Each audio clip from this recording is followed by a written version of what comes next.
Welcome to Paucus's NextGen, the show where we discuss issues related to young Portuguese Americans ranging from 18 years old to 35. Our goal is to ensure that our culture strives by focusing on the achievements of the latest generation, with the hope of discovering their secrets to success and continuing to inspire the Portuguese American community at large. Because in our community, Nosh got next and Nosh got now. Hi, so we wanted to welcome you to our the podcast today. Thank you for being here with us. Yeah, thanks for having me. I appreciate the opportunity. Yeah, so we wanted to start off with a pretty broad question. Could you just explain to us a little bit about your background and how you ended up where you are today? Yeah, so my name's Dylan Ferreira, born and raised in Swansea, Mass. 28 years old, and growing up, I had a passion for the outdoors.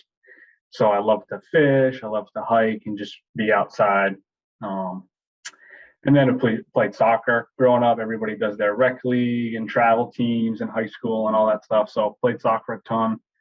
Yeah, growing up, spent a ton of time playing soccer down the Cape on the travel team.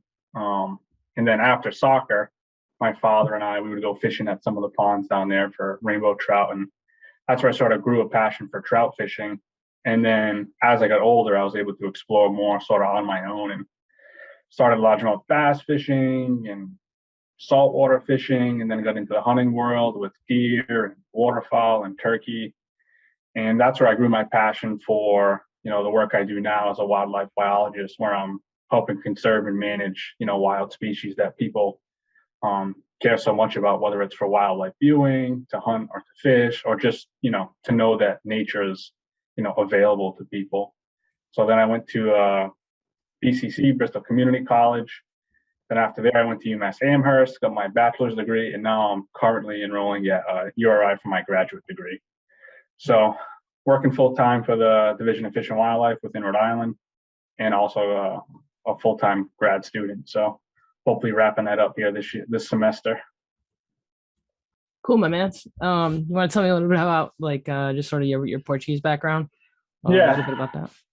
Yeah. So, and I always mix it up because I've always heard a bunch of different stories from a bunch of different people.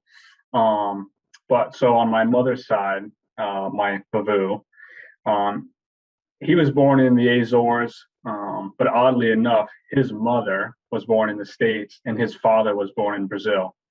But I believe they were originally from Portugal, their parents. So I think that's how they ended up meeting back in Portugal. So my grandfather, he came over to the States when he was, I think, 11, and then basically started his own construction company, Louis and Ted's Blacktop. He met my grandmother here. She was actually French, so she was my meme. So that's my mom's side. And then my father's side, I know a little bit less about because they had passed a little bit sooner or before I got older and could really get the whole synopsis of their story. But pretty sure they were Portuguese as well. And then my grandfather, my dad's dad, he served in World War II, but I believe his parents were from Portugal as well. And then I know even less about my grandmother of my dad's side because she passed when I was even younger. But yeah, so that's kind of my Portuguese background. I don't speak Portuguese. I wish I did. I can pick up on it here and there at the family parties, as Kayla can attest to, and I chime in every once in a while with an odd word here and there just to throw all the aunts and uncles off and be like, wait a minute, what did he say? But yeah, that's kind of me in a nutshell in terms of my Portugal descent. Like, oh, we know he's talking, like he knows we're talking about him. That's what's happening. Exactly. So when you say you hear different stories and stuff, like how you mean, yeah. So, when we grew up, I mean, we spent a ton of time, and I say we, I mean myself, brothers, cousins, we always spent a ton of time with my grandfather.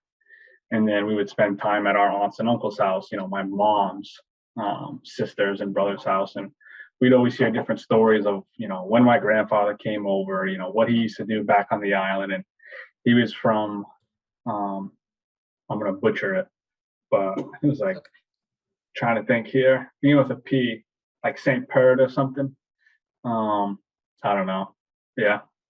But he used to tell us the stories how he would fish on one side of the island and take a donkey over the island and go sell the fish. And, when he was 11 years old, he got mugged while he was on the donkey and they took all his money. So, yeah, we've heard a bunch of different stories, from when he was younger and stuff.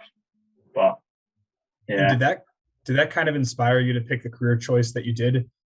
Did you feel like, your family's history with the outdoors and Portuguese in general being so into fishing and all that? I would love to say yes, but I don't really think so, because that's my mom's side and she is not about the outdoor lifestyle. But on my dad's side, his grandfather, or my grandfather, his dad grew up hunting and fishing. So when I would spend, Sunday with my Bavu, who was really Portuguese, we would go to the bakery, Cornerstone Bakery in Swansea, down Ocean Grove, pick up half-filled and Mozzasalas, and go drop them off and get pop serge for everybody. So that was like the routine for him. And then on my dad's side was the outdoor side. My uncle would take me fishing for stripers down the boat ramp. And I spent a little bit of time with my grandfather on my dad's side. But he was older, so it was harder for him to get out. But every once in a while, he'd get out in the woods with us. I can remember one occasion where the story is that a deer jumped directly over him when he was hunting, and he missed, right in the backyard. But I was too young to remember, so I can't say it's word. But that's what the legend has it as. And that was one of the last couple stories I remember with him. Yeah, I mean, I don't know, Andrew, if you have any sort of animal stories. I'm curious because I have some pretty wild, specifically Portuguese animal memories. And unlike Dylan, I have that didn't that didn't endear me to the outdoors in that way. I like to be outside, but on a beach or something. But yeah, I mean, the only one I got is one time I was with my parents when I was a kid. I was at a lake. I grew up in Kansas, so a lot of people are very into the outdoors there. And my dad jokingly said, stick your finger in the lake, see if something comes up. And I put my pinky finger in there, and a catfish comes up on it. So that's probably one of my most successful attempts at fishing. It's more than I can say. I've never done that before. I always think the feasts and stuff, it's kind of crazy when you think about it, like matança de porco, literally a pig is hanging from the ceiling, and it was where we played gym, that's where I played soccer. What is this? What is happening? And then they're they would have those games back in the day. And I'm not even sure necessarily some of them have stood the test of time. I don't know if they're still there, but I remember distinctly going to feasts and stuff, and they would have games you take the ping pong balls, and you try to get it in the in a little fish bowl, and then you get win a goldfish. It's basically the Portuguese version of beer pong, right? Yeah. Yeah. And then they were always selling animals at the feast, birds. We had birds one time. The story goes that my brothers ate mine, but then I was told that was false. So I was lied to as a child for that. It was this is deep dark memories for me. I'm kind of glad that's false. Yeah. And then it's and then of course the rabbit, my grandparents both had rabbits, so I was a little kid. I used to love animals back then, Dylan. Now he sees me jumping when the dogs are at the family parties, right? So he just laughs at me, but I do. I was big with the rabbits, so I'd go over there and to go pet the rabbits, feed the rabbits, this and that, whatever. And then one time I go over, it was Easter, and I go to the back shed, where they kept the rabbits, and there's a rabbit. No rabbits. So I go to my cousin, and I'm like, what happened to the bunny? And he's on the plate, they're eating it. I was mortified, absolutely mortified. Yeah. But I find it interesting, you're into hunting and stuff like this, but also obviously conservation and everything else. So I wonder, do you ever feel those two things are opposed? And if not, how do you kind of navigate that? You know what I mean? Yeah. And I'll echo the rabbit story before I dive into that. We had the same thing happen. We got rabbits. It was the coolest thing. We're out petting the rabbits, enjoying it. And then a week later, I was where's the rabbits? It's oh, they got out. They must have ran away. It's well, what are we having for supper? Rabbit. It's oh, no, they're not the same. So I can only imagine how many times that has happened in the Portuguese household. But to get to the question of like hunting and conservation, I mean, they are, I think, from somebody who doesn't really understand it and is just on the outside and the periphery of the hunting industry or the hunting world, I mean, I could see how they're like complete opposites. It's like, wait a minute, you meaning to tell me that you hunt and, you know, you shoot deer and turkeys, but you love them, so you want them to stick around? Like, they're so opposites. It's like, how can that be? But I mean, the way I looked at it was, you know, I grew up, you know, loving animals. I still do to this day more than anything. I love watching deer and watching turkeys. And being able to hunt them is a way, in my eyes, to basically respect them. I mean, in order to harvest one successfully, you have to know what that animal does day in, day out, the time of year, the season. You really have to understand what that animal does. So you grow a really strong bond and respect with the animal, and not at the individual basis. I think that's a big thing, is that I think a lot of hunters and conservationists will look at animals at a population scale. Because for deer, for example, you know, there's a lot of deer running around.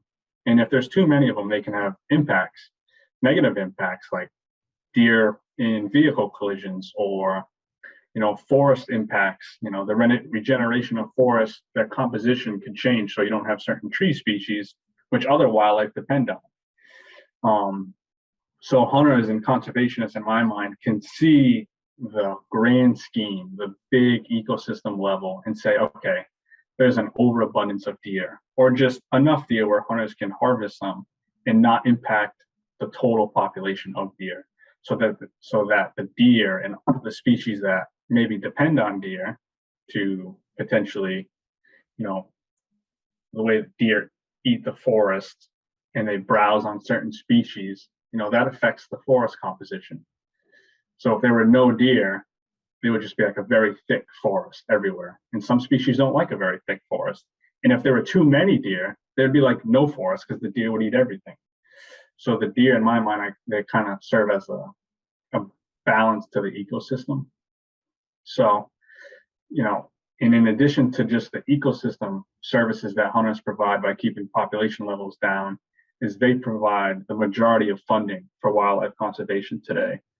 So, you know, the way my job is funded is through the Pittman and Robertson Act. And what that was early on, I'm upset that I can't think of the date off the top of my head. I want to say it was the 40s or the 60s, but it was a long time ago. The hunters came together and said, hey, look, you know, we want to protect species in the habitat that they live in so they persist through time. And they created the Pittman and Robertson Act, which puts 11% excise tax on hunting and fishing equipment, so guns, ammos, and tree stands and stuff like that. So the hunters pay this tax that's really going to the manufacturers, that they pass on to the consumers. And that money goes to the U.S. Fish and Wildlife Service, the federal government. And then they reallocate those funds to each state and saying, okay, hunters bought X amount of guns and ammo, we generated this amount of money, this state gets X dollars. And there's a formula in which they do that, which I believe is based off of land mass and hunting licenses, I think. And there's like minimum requirements, and there's a bunch of paperwork involved. But basically, these hunters and sport shooters are funding the wildlife research that happens to keep species around and to keep them at like sustainable levels. So it's not like, you know, like your typical preservation group. You know, hunters are using the land, but we're doing so at a sustainable use. So, you know, it's done out of, I think, respect for the land and for the animals. So, yeah, it's definitely controversial for a lot and can be hard to understand. So it's a question I get a lot. Yeah, so that actually reminds me a lot of an author I really like, Wendell Berry. He talks a lot about how conservation is all about like how we use the land. It's not about like just leaving something aside without ever interacting with it.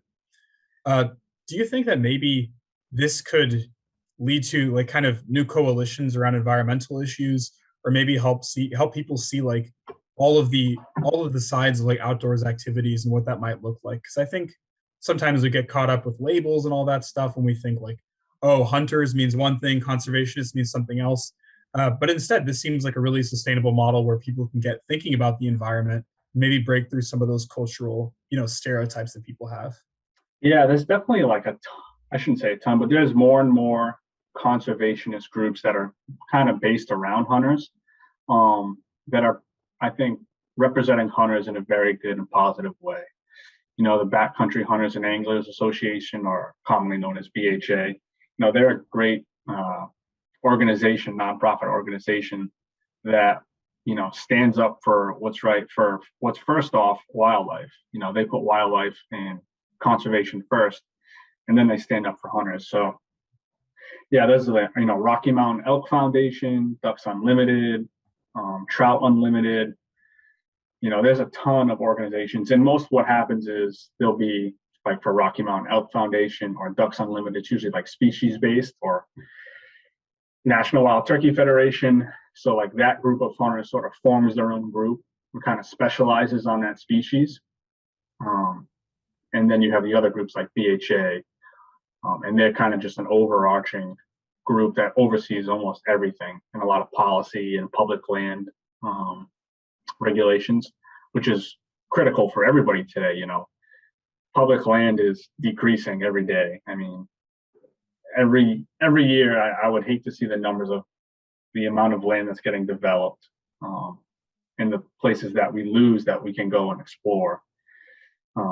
So they're doing all they can to protect that, to make sure that it's here for future generations to come. Because next week I'm going to go to Colorado on an elk hunt on public land that I own, you own, Kayla owns. Anybody can go whenever they want and enjoy it. And BHA is a big component of keeping public lands public, for everybody to use, for not just for hunting, but for any sort of recreating.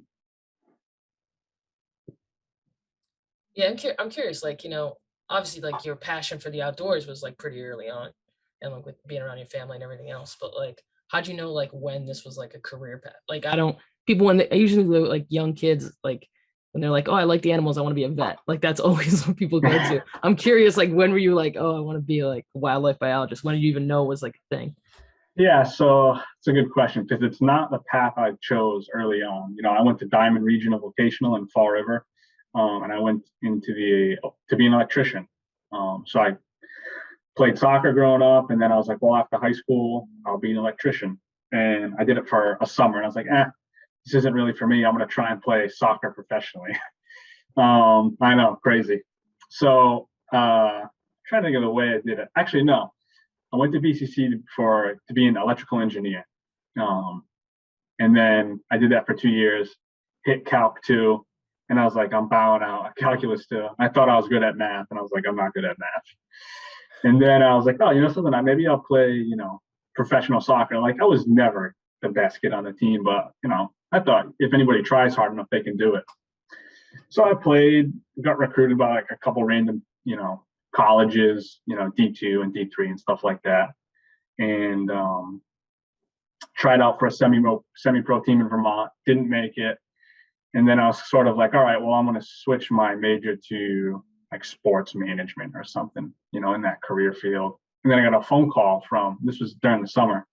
I got a phone call from one of my uncles, one of my dad's brother, who grew up hunting and fishing, was like, hey, DEM is hiring a seasonal technician for a summer to do like waterfowl surveys. And you basically get to go out on a kayak every day, and look for geese and ducks. And I was like, I like to kayak and fish, like, let's give this a whirl. And then like, when I got that job, I was like, this is the gig for me. Like, I'm not good enough at soccer to make it pro. So this is the way I'm going to fall. And honestly, like, looking back at it now, I think I'm happier now than I would have been playing soccer professionally. I mean, it would have been cool to have all the fame and maybe the money that comes along with it, although MLS isn't like top notch. But yeah, I mean, I definitely would never have made it internationally. But the MLS was like my site, and I was like, yeah, that's not going to happen. So I love what I do now. I wouldn't trade it for anything. And have you seen like any other Portuguese Americans in kind of the wildlife biology space? Do you know any others? Because I figure if you do, Rhode Island's the place to be. Yeah, Rhode Island's definitely the place. There's a couple Portuguese guys in the workspace with me, but it's not something where I would say they're overwhelming. I can only think of one off the top of my head, one of my supervisor. Yeah, there's not a ton of them. Like, to me, I don't know. I hate to say it, but like I don't see like nationalities. Like, I don't know. I'm kind of just like, oh, hey, how's it going? Like, I have one person who's got a very Polish last name. So like it's like, okay, that guy's not Portuguese, but everybody else, names are just names nowadays. So I'm like, I don't know what you are, but yeah, I'd say there's only one that I can think of. And we do talk about the feasts a lot, and cherries and sweet rice, mother salad, sweet bread. I thought it was pretty cool, like looking at like a little bit into your background, a little bit more, and like seeing like some of the stuff you're doing with youth as like mentors and stuff like that. Yeah. I was like, if you could like tell us a little bit about what exactly. Yes. Yeah. So the Division of Fish and Wildlife, we have some youth programs. The biggest one right now, I'd say, is the youth waterfowl hunt. We've done that for 6 or 7, 8 years. I don't even know, to be honest. We've been running it for a while. I never led it, but when I was a seasonal technician for the waterfowl biologist, I think I was there for the first year of that hunt. And it's like probably one of the most exciting parts of my job is, I love the outdoors, and to be able to pass that tradition on to a young kid who is maybe new, maybe he's not too sure about it, like has some, maybe uneasy about it, maybe timid because they're like, I don't know if I can shoot an animal, which is totally fine. But to be there and to help walk someone through it is awesome. And like having a kid being able to harvest their first goose or first turkey is like, it is the biggest like joy I can have. So we look forward to that every year. So we had our first ever youth turkey hunt, actually with Matt Light. His foundation helped put that together. Huge success.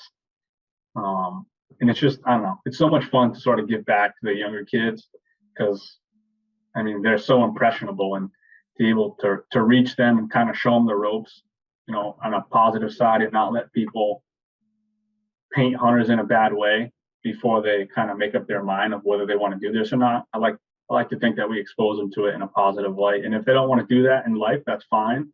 But they can look back and say, hey, I tried it once with some crazy bearded kid from Rhode Island, and it was a blast, and he seemed like a really nice guy. So hunters must be cool, but it just was never for me. So yeah, I love it. It's a blast. How old are those kids? Those kids are usually like anywhere between 12 and 15.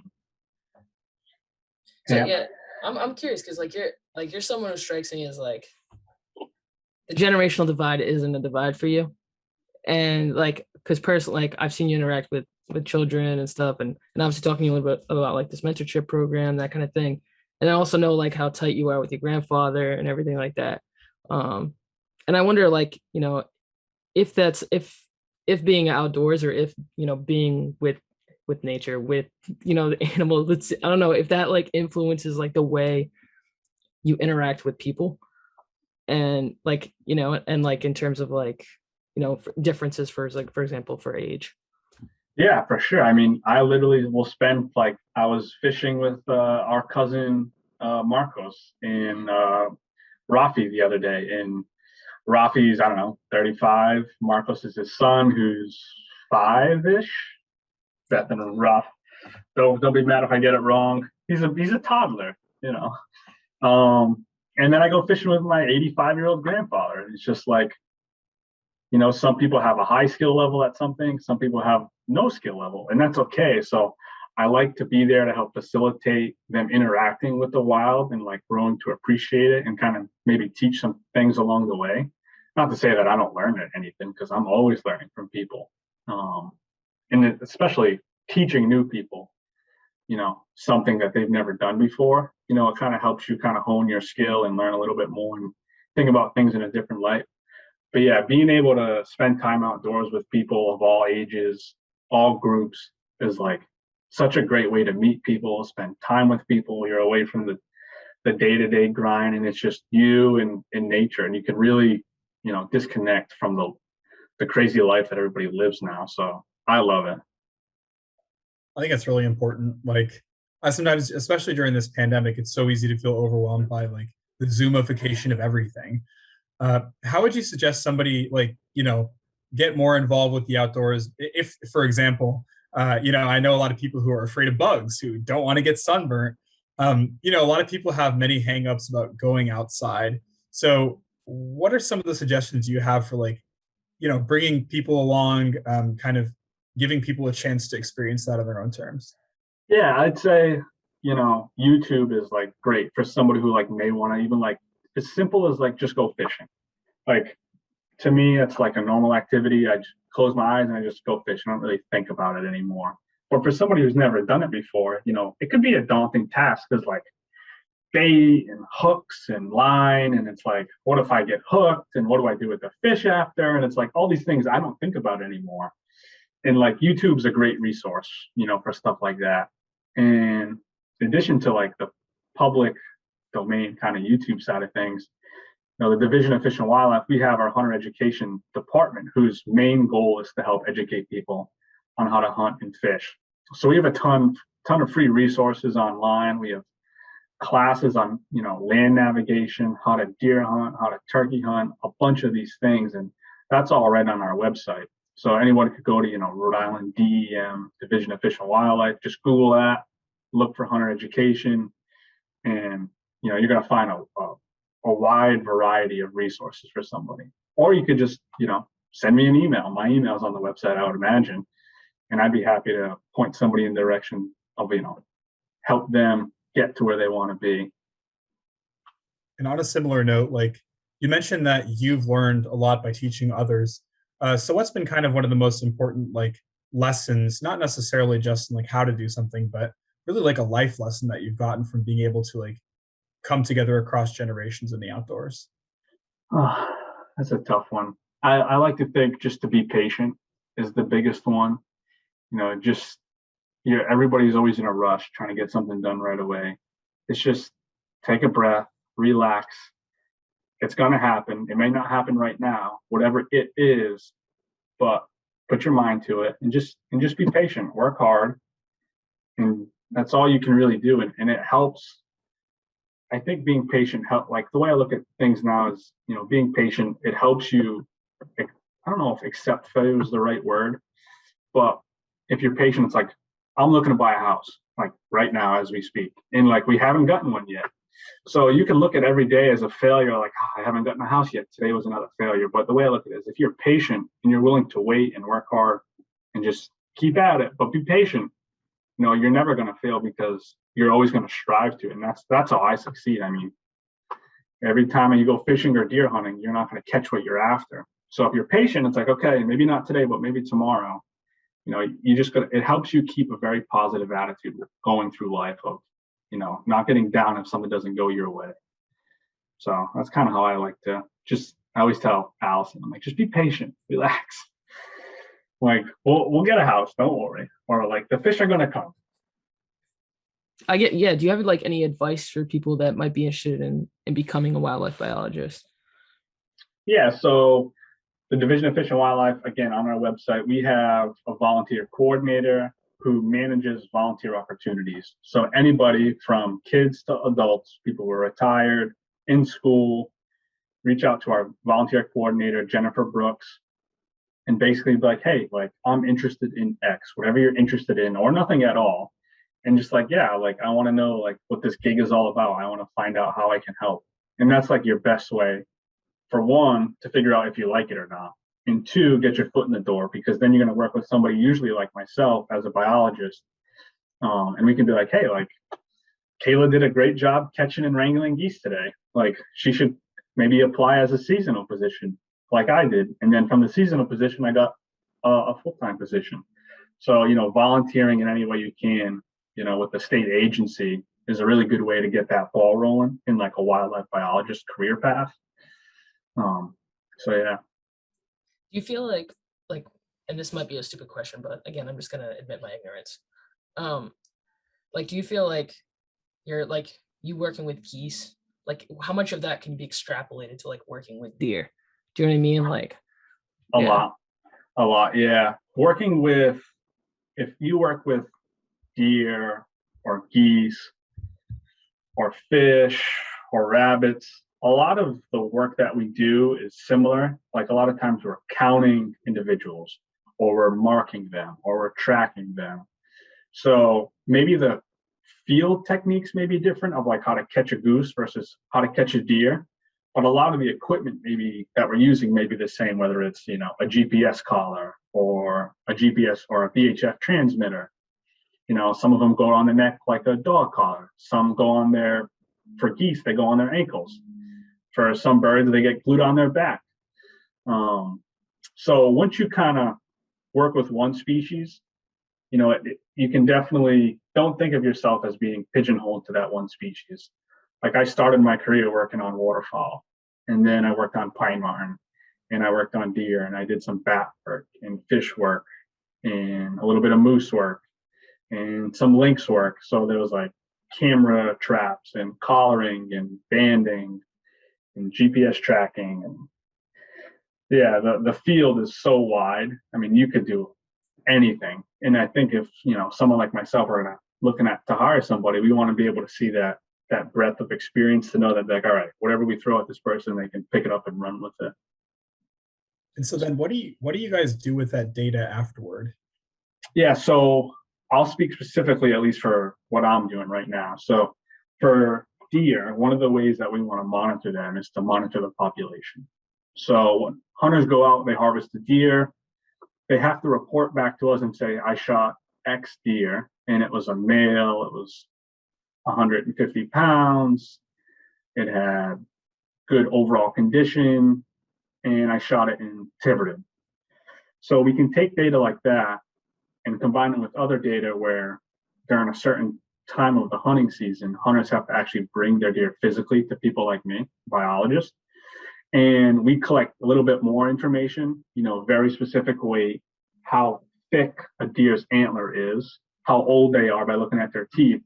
And we use that data to sort of get a population demographic, and we take that data and we plug it into a model, and then that with some other stuff, and that model will spit back a population estimate for the state.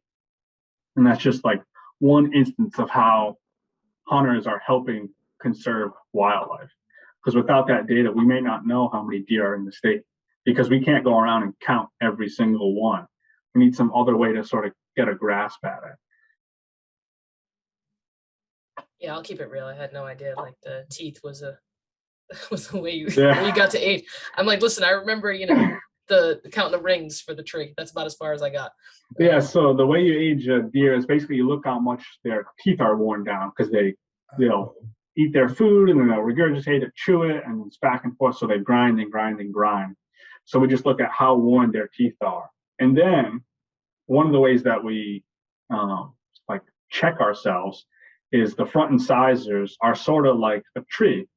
We'll take the teeth out and we'll send them off to a lab, and they'll basically take cross sections, and they'll be able to tell exactly how old it is. The way we do it is good for, you know, fawns, 1.5, 2.5, 3.5. But once you're like 4.5 older, it becomes really difficult, because then they just become like almost flat. And it's like, well, this is really old because she has no teeth. But we'll pull that, you know, those front incisors out, send it off to a lab. And the oldest one this year was 15.5 years old, which is pretty neat. I mean, to think of being a deer, you know, in the wild for 15.5 years, it's like, wow. It's impressive. Well, like, what's the average age? I don't know. I would say in the wild, I'd say most males are going to be 3.5, you know, 2.5, 3.5, and then most females are going to maybe hit 5.5, maybe. But that's like the oldest they'll reach, you know. Yeah. But there's always, you know, the occasional 15.5-year-old old girl running around. Right. You said like use like GPS and stuff. I mean, yeah, obviously you're young, but like, you know, in the days before GPS, do you know how they used to do this stuff? If you don't, it's okay. Yeah, so right now there's two that I'm aware of. There's two collars that a lot of people use. There's a GPS collar and a VHF collar. So the GPS collar is exactly that. It's a little GPS, and it can send signals up to the satellite and send it back to us, and we can find out where it is exactly. So for a moose project I was working on, or helping out with, actually, I was volunteering, come to think of it. When the moose would die, it would send a signal right to the biologist that was working on it. And then he would send a note over to the technician, we would all get together, head out into the field, and we'd perform a field necropsy to see what killed the moose. And most of the time it was from winter ticks. The winter ticks are so bad on moose. So that's like the best collars that you can get, like real-time data. And then there's the VHF collar, which basically VHF stands for very high frequency, and all it does is it sends a signal out. So you have to use a antenna or a receiver and go out and basically look for the signal, and it'll beep, beep, beep, and basically, so to figure out where it is, you can't just look at it from one direction. So you have to triangulate it. So you start here, and then you drive around to the other side of it there, and then around the other side of it, and then you can take a bearing of all of the strongest readings, and you triangulate where it is. So I did that, and those collars are a lot cheaper, but they're more work, if you're looking for fine scale habitat use. And that's one of the things is it all depends what you want to know. Like if you want to know where this animal is living, like what is their home range, GPS collars are great. If you don't need to know that and you only want to know if it's alive or dead and you can check on it every couple of days, the VHF collars are fine because both collars typically, when an animal stops moving for X amount of hours that the biologist can program into the collar, it will emit a different signal. So like when I'm working with our rabbit program, we'll go out, we'll check the collars, and it's usually like 60 beeps per minute is the deceased, whereas the alive is 30. So alive would be like beep, beep, beep. So like, okay, the rabbit's good. And then you check a different rabbit, it's like beep, beep, beep, beep, beep. You're like, something happened to the rabbit. So then you would go in and potentially see what happened to it. That sounds pretty challenging. Is that the hardest part of your job, you would say? No. That's the fun part. It can be challenging to specifically locate the collar, because these rabbits, everything's a predator. So a lot of times maybe a weasel or a mink can, drag them into a hole, and that's where the collar ends up. And we were doing that for snowshoe hare once in Vermont. And I have a picture. I'm like, the snow is above my head right down in this hole. I'll have to send Caleb the picture. I do have it because I was like, we need a picture of this. He just wants to send me pics. You see this? That's it. Straight from the gram. No. Yeah, that's fun. It can be challenging at times, but I wouldn't say it's the hardest. What is the hardest, if you don't mind me asking? Yeah, I kind of figured that was the next question. The hardest part of the job. I would say the hardest part is, I hate to say it, but probably dealing with people who don't really understand or care about wildlife. It's like, I have this coyote in my backyard. I don't really care about it. I just want you to come get it and take it away from me. And it's like, it's just hard. Those people are hard to deal with. It's like, to me, it's like almost sad. Like they have that view on wildlife. It's just like, this is a nuisance all the time. And I get coyotes can cause problems, especially if you have young dogs or cats. Like that's totally fine. But there's things that homeowners can do to reduce conflicts with, wildlife. So yeah, that's the hardest part is probably can be dealing with the public, but at the same time, dealing with the public, like with the kids, is like the best part of the job. So depending on who you're working with can be challenging. So drop us some knowledge, like what can homeowners do in dealing with wildlife? Yeah. I'm trying to get learned here. All right. So for like coyotes specifically, like keep your garbage inside until it's like trash day. Don't feed feral cats. Keep all of like anything that raccoons, foxes, or coyotes can eat, can just draw them to your property. And the problem is it's not just you specifically, it's you and your neighbors. Today in society where there's houses everywhere, if just one person is doing that and your 4 neighbors aren't, just you alone isn't going to solve the problem. So it really needs to be most of the time a neighborhood approach of like, hey, we have a coyote problem. We need to like bring in our food, and we can't be leaving food out, for the old cat that roams the backyard every day. So yeah, that's one for coyotes. I'm curious, do you have like any like memories of like, I mean, whether it, was with your Portuguese family or, just with family in general, like of you felt like, oh, this is like a like a deep appreciation of nature, like a specific memory or something like that. Like I kind of laugh like one of this Portuguese Canadian like comedian Mike Reeder, super funny. Oh, I love him. This is a plug for him, right? You're welcome. He was like he has this bit that's like he's walking with his dad. He's like, the Portuguese parents, they taught us like appreciation for nature. They taught us appreciation for all these things, music, this and that. And he's like saying like, he's like, you like that grass? You feel the grass in your toes? You know what I mean? Like all this. He's like, you like it? And he's like, yeah, why? And he's like, because some people don't have toes. You know what I mean? Like, so like, I'm just curious, like, it doesn't have to be something funny, but like something that like made you feel like, oh, this is where this is memory, like something you like treasure, that you feel like, oh, this was a deep appreciation for nature. That, I mean, there's a lot of people that like nature. Not everybody becomes a wildlife biologist. You know what I mean? Yeah. I think like the biggest thing that happens in my life time and time again is we go out fishing and we're catching fish. And it's like when you bring those fish back to eat, it's like you do not waste anything.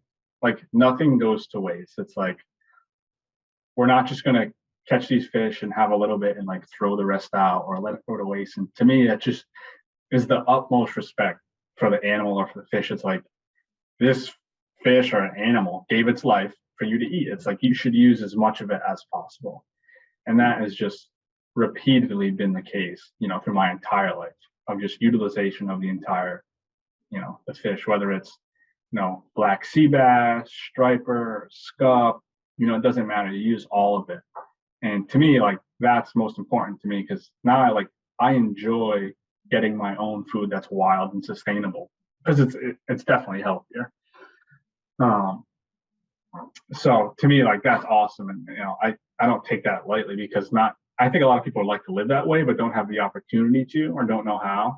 So when I have the opportunity to, because I've just done it all my life.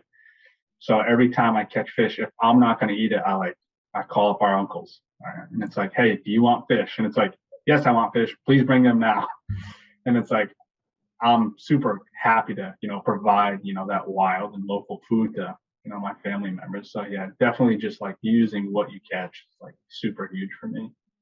And do you have like any favorite recipes? I mean, I know I've had some pretty good venison steaks in the past. Yeah. I would say like I love just like on an open fire, like fresh venison, just like a little bit of salt and pepper, maybe a little bit of garlic powder is like one of my favorites, like one of my go-tos.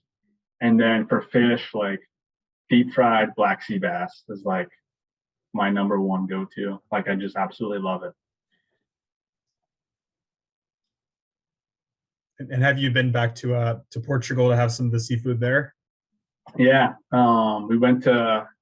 Great question. I didn't share that. Andrew, Yeah. I love you for that, Andrew. Yeah, we went to the St. Michael's. What was that, Kayla? 3 years ago. I know you didn't get to go. See what I'm saying? That just hurts. That hurts. I wish you were there. That's how I remember. I'm like, why isn't Kayla and Colby here? I was like, what is the problem? We need to do back and do a Farrier trip. Yeah. So yeah, going back to Portugal, or going to Portugal for the first time, was incredible. I mean, the octopus was like the best I've ever had. I was like, this is like awesome. And like I've had it here, and I don't obviously catch my own octopus. I don't even think we have octopus around here. I don't even know how you would catch that. I think you like go on the beach and guess. Yeah, I think you use your hands, honestly, like a lot of people. I'm sure people spearfish farm and stuff. Sure. I don't know. That's one thing I don't know much about. But yeah, the octopus was like incredible. It was the best I've ever had. So yeah, I miss it. I want to go back. Because you were on the island and stuff. Did you see any of the like animals that like they say are there, but not necessarily like could be found in the United States or anything like that?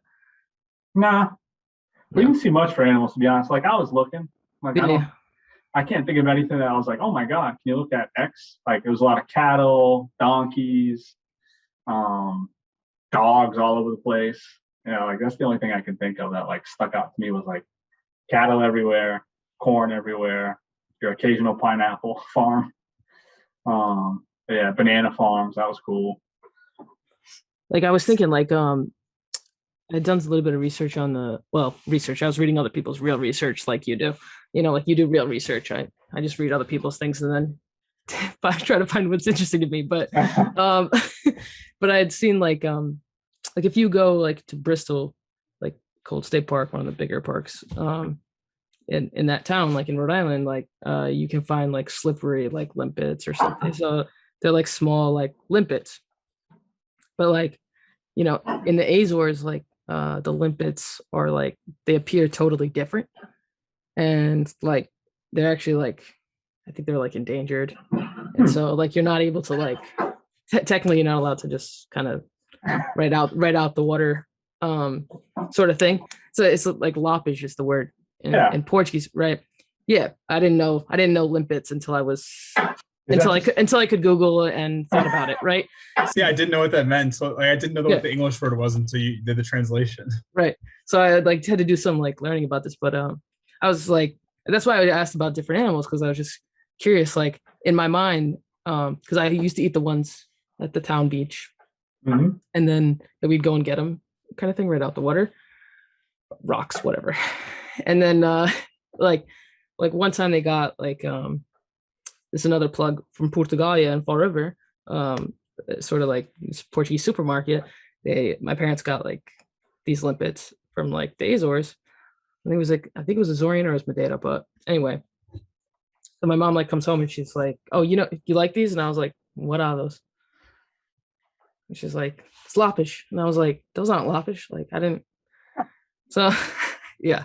So I was just like curious. Like I mean, it's weird. It's weird to me that like this thing that we think of as like looking a certain way, it looks totally different. Obviously we know like animals in general they evolve. Yeah. Like, obviously, right? But like I don't know. That's why I just sort of random question, but it's kind of cool too. Like the differences is you guys are mentioning like, banana trees and like pineapples. And I'm like, my parents are from the continent. I'm like, that's completely another world for me. Like that doesn't exist there. Maybe in the Algarve, but outside of that, really nothing of that. Yeah.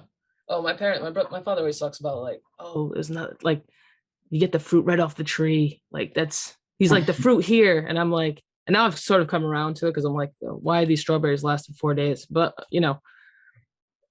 but yeah, I think it's just totally a different that island life. Anytime, and the thing is like then they move to the the Northeast where it's freezing. Every time the snow comes, I'm like, I'm supposed to live on an island. Like, that's my blood.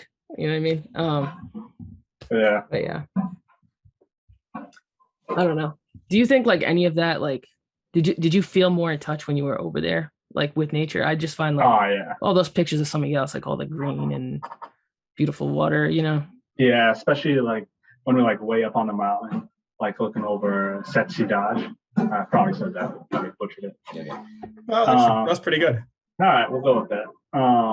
And it's just like looking over that, and it's just like, man, this is awesome. It's like you just overlooking, and it's just like forest and agriculture and these native ponds, and you're just like, it just feels nice. Like it helps that you can get the elevation and kind of see that vast landscape that we don't have here. You get a little bit more of a way to appreciate things because you can see it. And it's almost more tangible. Whereas here, it's just flat ground, like your neighbor, your trees. So it's tough. But yeah, being out there was like cool to be able to see the landscape and you just kind of sit back and just relish in it. It might not be any volcanoes in Rhode Island, but I'm sure there's some pretty good spots. So, without revealing any secrets here, like what are some of your favorite spots to fish, to hunt in the state? So since I live in Mass, although I work in Rhode Island, I spend most of my time in like Swansea, Somerset, Rhode, but I spend a fair amount of time in, South Coast Rhode Island, Exeter, West Greenwich, Narragansett. That's where our office is. I'd say the best places for me that I enjoy fishing is like the Mount Hope Bay. There's a great striper run there, early in the spring and late in the fall. And then hunting, I mean, there's great hunting opportunity across the Northeast. People may not think of it as that because it's the Northeast and it's not, Montana, but I'm sure most people can attest there's deer everywhere. So it's, there's plenty of opportunities, across the entire state, to deer hunt or to turkey hunt. You've been like a bunch of places though, like right? Yes. Yeah. So like just the hunt alone, I've been to New Mexico and Colorado. But then through work, I've been to Quebec, New Hampshire, Vermont, Staten Island, which was pretty cool. Yeah, Staten Island. Yeah, there was a deer project there trying to reduce the population. Yep. Which is not what you think of for wildlife. But yeah, there's a lot of deer on Staten Island. So doing some research there. Long Island, doing sea duck work. Yeah, locally, I like being on the Mount Hope Bay towards Spar Island at sunrise. It's a nice spot. It's a nice view. You get the Braga Bridge right there, Mount Hope Bridge on the other side. So I like being on the bay. I think like obviously you talked a little bit about like your passion for soccer, and so I just want to sort of circle back to that. Obviously, we know that's big in our culture. So tell us a little bit about like sort of your memories and how those two things sort of intertwine, if at all, and watching, playing, that kind of thing.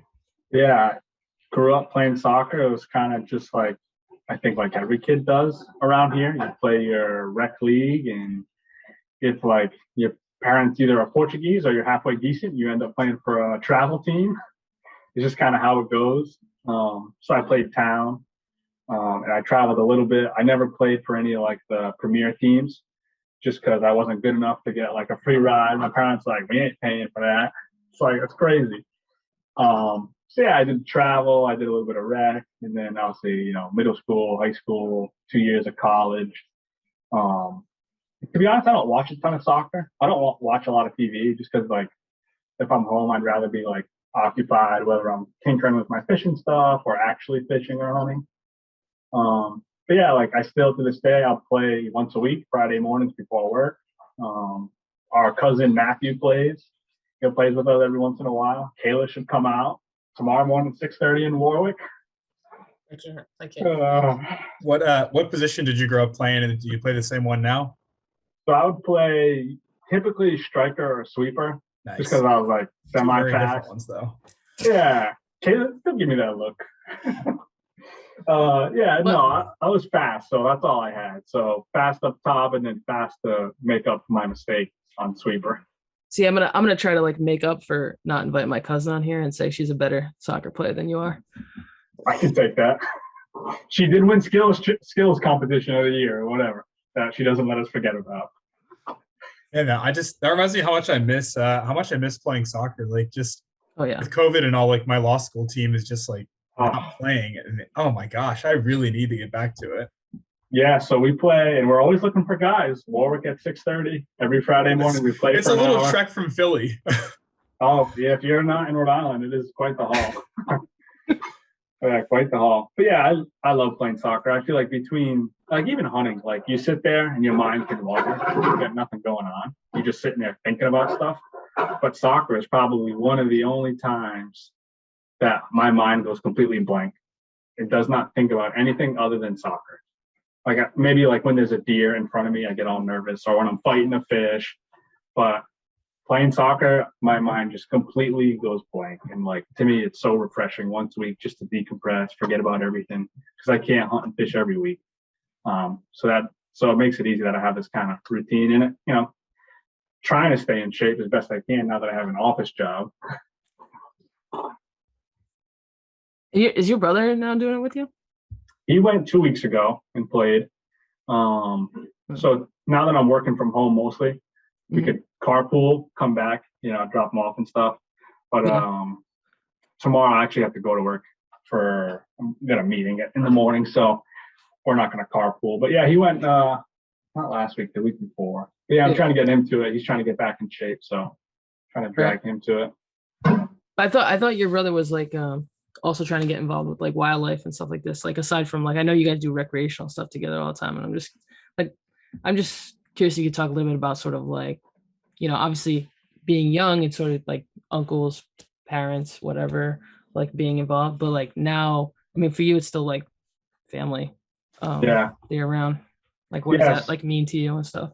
Yeah, it's great. I mean, it's how I spend most of my time when I'm spending it with people other than like Allison or like the family parties. So like when it's deer season, I get to see my brother a decent amount. I'll see my cousin a little bit more because he loves to hunt. And then I'll see, my best friends because it's like, hey, you want to go hunt together? Or after hunting, maybe somebody gets a deer. We all go over and hang out, help process it and package it for the freezer. So it's great because that's how, we may not spend as much time with the older family now, but we've kind of taken it on our own. So now kind of we get to spend that time together, as brothers and cousins and our best friends. So that's how we spend a lot of our time now. This is a good metaphor for the Portuguese culture to sort of take up the mantle. Mm-hmm. I'm feeling good about it. That's it. We got to go out, Kayla.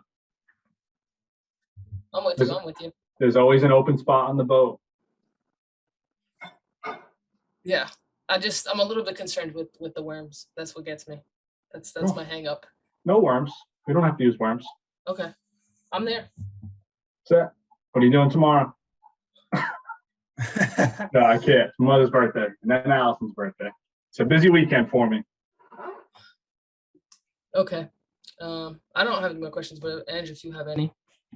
Yeah, I don't think any really come to mind, but I've really enjoyed this conversation. Yeah. No, I'm glad I could chime in, put my 2 cents in, give a plug for wildlife and all the fun stuff we get to do as a biologist. So thank you. I appreciate it. I'm glad our homeowner listeners now have important tips to make sure they can, handle wildlife well. That's it. We all got learned. That's the most important thing. Thanks again, Dylan. No problem. You have a good one. You too. Thank you for joining us on this week's Palcus's NextGen. This week's podcast was brought to you by Palcus, the Portuguese American Leadership Council of the United States. You can find this episode on iTunes, palcus.org, Amazon Music, and any place where podcasts can be found. The NextGen logo is designed by Silveira Designs. This podcast is produced by Aaron Homem, with post-production by Scott Donnell of Run and Drum Media and original theme music by Pedro H. Da Silva.